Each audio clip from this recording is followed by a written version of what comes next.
Comment faire fonctionner votre foi? Chapitre 4.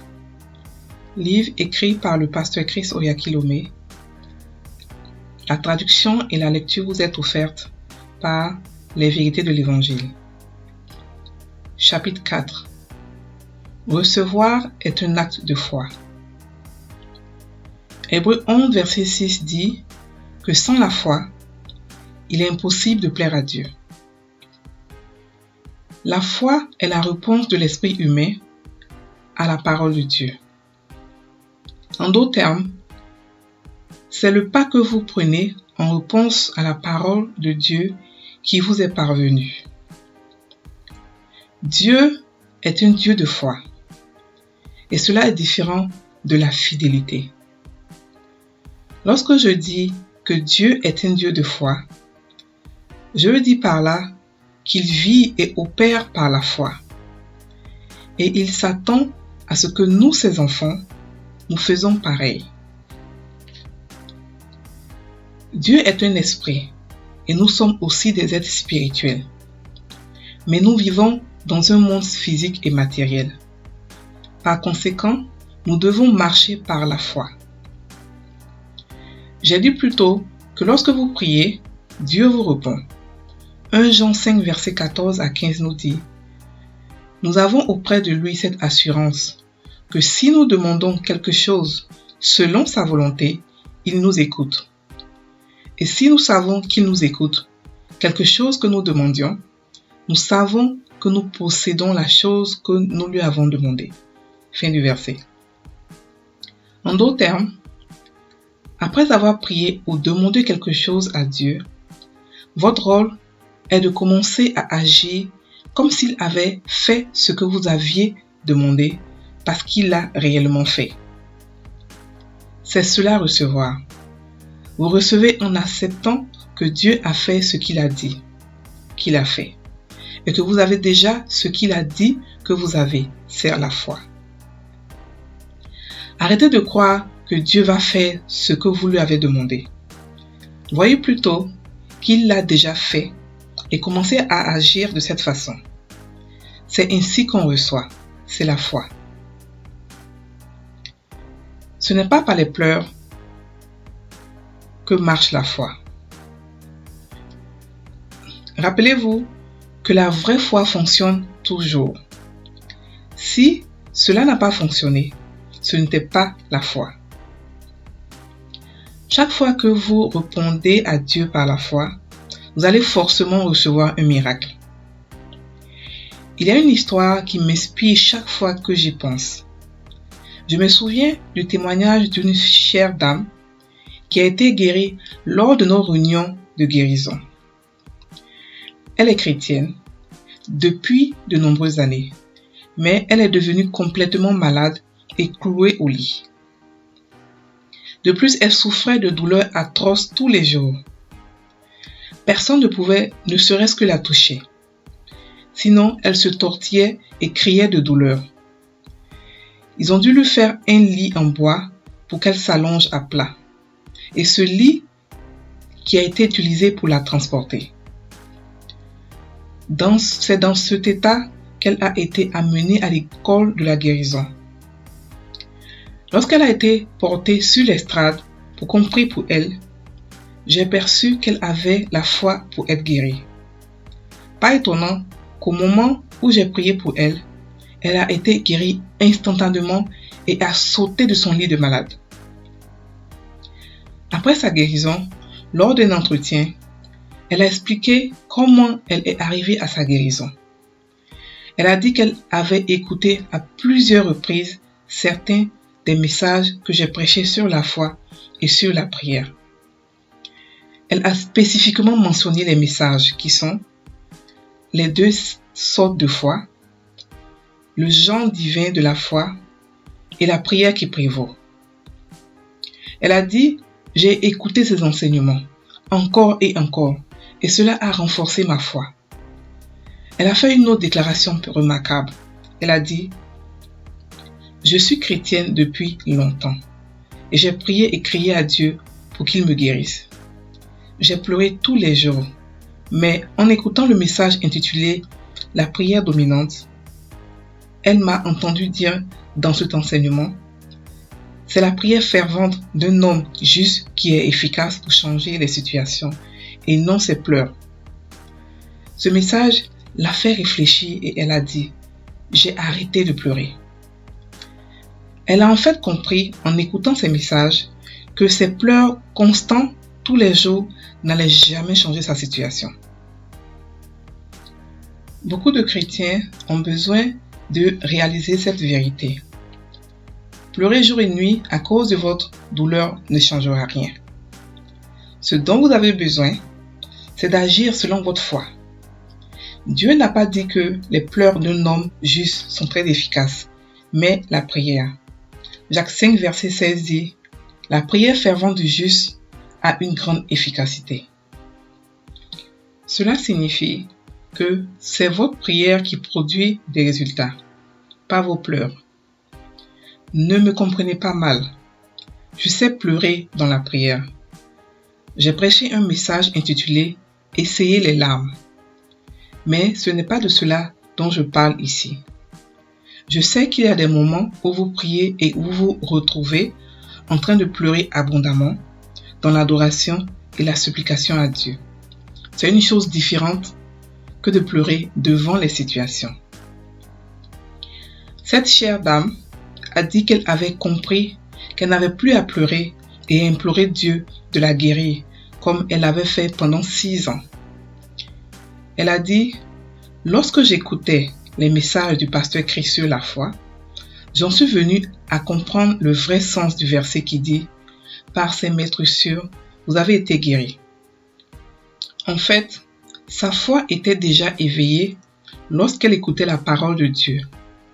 Ainsi, lorsque je lui ai imposé les mains, elle s'est levée instantanément, guérie par la puissance de Dieu. Maintenant, elle enseigne la foi aux autres. Je veux que vous compreniez quelque chose. Si vous êtes né de nouveau, vous n'avez pas besoin de souffrir un autre jour de votre vie. Vous n'avez pas besoin d'être malade, fauché, frustré, pauvre ou infirme dans votre corps. Faites fonctionner votre foi. Une vie glorieuse, prospère, saine, excellente, réussie et bonne est votre héritage donné par Dieu. Rappelez-vous, la Bible dit « Tout est à vous » dans 1 Corinthiens 3, verset 21. Cela parle de chaque bonne chose. Recevez donc votre prospérité. Recevez votre guérison. Arrêtez de pleurer et de supplier Dieu de faire quelque chose pour votre situation, car il a déjà fait tout ce qu'il devait faire concernant votre vie et vous a amené dans son lieu de santé, de richesse, de gloire en Jésus-Christ. 2 Pierre 1,3 nous dit « Comme sa divine puissance nous a donné tout ce qui contribue à la vie et à la piété, au moyen de la connaissance de celui qui nous a appelés par sa propre gloire et par sa vertu. » Fin du verset. Son pouvoir divin vous a donné toutes les choses dont vous avez besoin pour une vie de piété. Ce verset ne dit pas qu'il vous a donné certaines choses, mais toutes les choses. Tout ce que vous avez à faire maintenant est de recevoir tout ce qu'il a été mis à votre disposition en Christ. La santé divine vous appartient. La prospérité vous appartient. La paix durable vous appartient. Le succès, l'excellence et la belle vie vous appartiennent. Recevez-les dans votre esprit en les croyant, en les acceptant et en les déclarant de votre bouche. Et regardez votre vie transformée en un instant. Voilà comment recevoir par la foi. La partie déclaration dans la réception. Marc 11, verset 23 dit « Je vous le dis en vérité, si quelqu'un dit à cette montagne, ôte-toi de là et jette-toi dans la mer, et s'il ne doute point dans son cœur, mais croit que ce qu'il dit arrive, il le verra s'accomplir. » Arrêtez de pleurer et de supplier Dieu de vous guérir. Au lieu de cela, déclarez « Je reçois ma guérison ». Arrêtez de pleurer en disant « Oh mon Dieu, sauve mon mari ». Mais au lieu de cela, chaque fois que vous priez pour lui, déclarez plutôt qu'il est sauvé au nom de Jésus. Car la Bible déclare « Tu seras sauvé, toi et ta maison ». Acte 16, verset 31. Arrêtez de prier « Oh mon Dieu, donne-moi un enfant ». Dites plutôt « Père, je te remercie car j'ai reçu un enfant. Parce que ta parole dit que les enfants sont l'héritage du Seigneur. Et le fruit de l'utérus est sa récompense. » Psaume 127, verset 3. D'ailleurs, la Bible dit « Tu seras béni au-dessus de tous les peuples. Il n'y aura pas de mâle ou de femelle stérile parmi vous ou parmi votre bétail. » Deutéronome 7, verset 14. Il vous est donc impossible de ne pas avoir d'enfant. Lorsque vous prenez conscience de cette vérité, vous n'aurez plus besoin de continuer à prier ou mendier ou supplier Dieu de vous faire fructifier ou de vous donner un enfant. Au lieu de cela, vous allez simplement le recevoir. Arrêtez de dire « Oh mon Dieu, donne-moi l'argent ». Au lieu de cela, dites plutôt « Je suis riche. J'ai tout l'argent dont j'ai besoin parce que Dieu a fait en sorte que toutes les faveurs et les bénédictions terrestres me parviennent en abondance. Par conséquent, je suis toujours et en toutes circonstances autonome. Je possède assez pour n'avoir besoin d'aucune aide ni soutien et je suis financièrement fourni pour toute bonne œuvre charitable. » Cela devait être votre déclaration. Vous ne pouvez pas parler ainsi tous les jours et être fauché ou endetté. C'est impossible. La puissance de la parole de Dieu produira ce qu'elle a dit dans votre esprit. 2 Corinthiens 9, verset 8 dit « Et Dieu peut vous combler de toutes sortes de grâces, afin que possédant toujours en toutes choses de quoi satisfaire à tous vos besoins, vous ayez encore en abondance pour toute bonne œuvre. » Fin du verset. Il est de votre responsabilité de méditer, de personnaliser et de recevoir les bénédictions de la parole de Dieu en parlant en accord avec lui. C'est ça la partie de déclaration pour recevoir. Par exemple, la Bible dit dans Philippiens 4, verset 19 « Et mon Dieu pourvoira à tous vos besoins selon sa richesse avec gloire en Jésus-Christ. » Je veux que vous remarquiez ici que la parole ne dit pas « Dieu pourvoira à vos besoins selon l'argent qui est sur votre compte bancaire. » Elle ne dit pas non plus « Dieu pourvoira à vos besoins en fonction de la qualité et de la stabilité de l'économie du pays où vous vivez. » Ce verset dit plutôt « Dieu pourvoira à tous vos besoins selon sa richesse à lui, dans la gloire du Seigneur Jésus-Christ. » Après avoir lu cette vérité de la parole de Dieu, qu'est-ce que vous devez faire? Vous devez commencer à déclarer.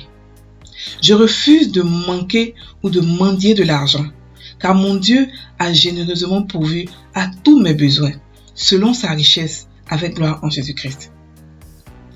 Lorsque vous parlez ainsi, vous faites travailler votre foi. Vous saisissez votre héritage par la foi. C'est ce que fait la foi. La foi possède. Lorsque vous agissez selon les principes de la foi, vous ne dites pas « Oh mon Dieu, rends-moi riche ». Si vous êtes chrétien, Dieu ne vous rendra pas riche, puisqu'il a déjà fait.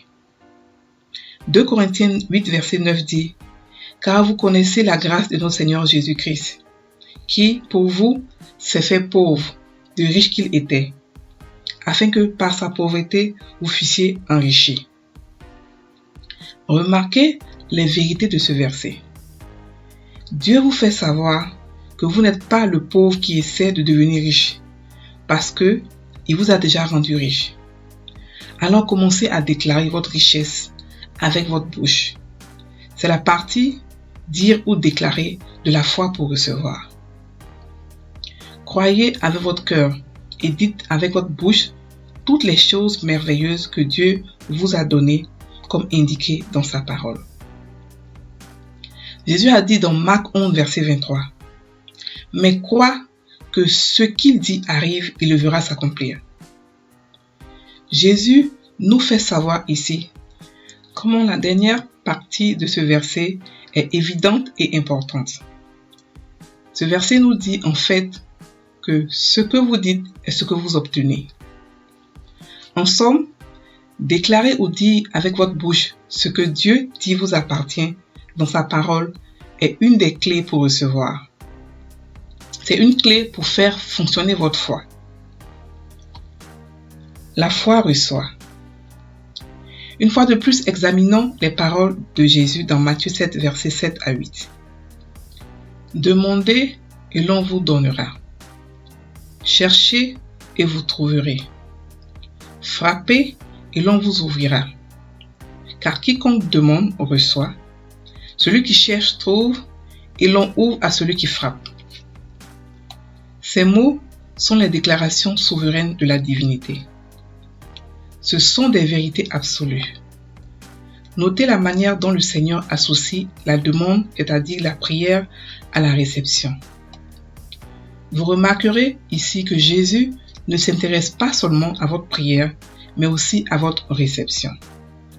En un mot, il ne veut pas que vous priez seulement, mais il veut aussi que vous recevez. Il a dit à tous ceux qui demandent doivent recevoir, et cela inclut vous aussi. En fait, c'est une loi, c'est un décret spirituel, c'est un principe établi dans le royaume de Dieu auquel vous appartenez. Vous avez été ordonné, consacré pour recevoir des réponses à vos prières.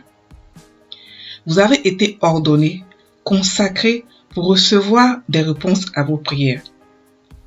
Je répète, vous avez été ordonné, consacré pour recevoir des réponses à vos prières. La Bible n'a pas dit que celui qui supplie ou crie à Dieu reçoit.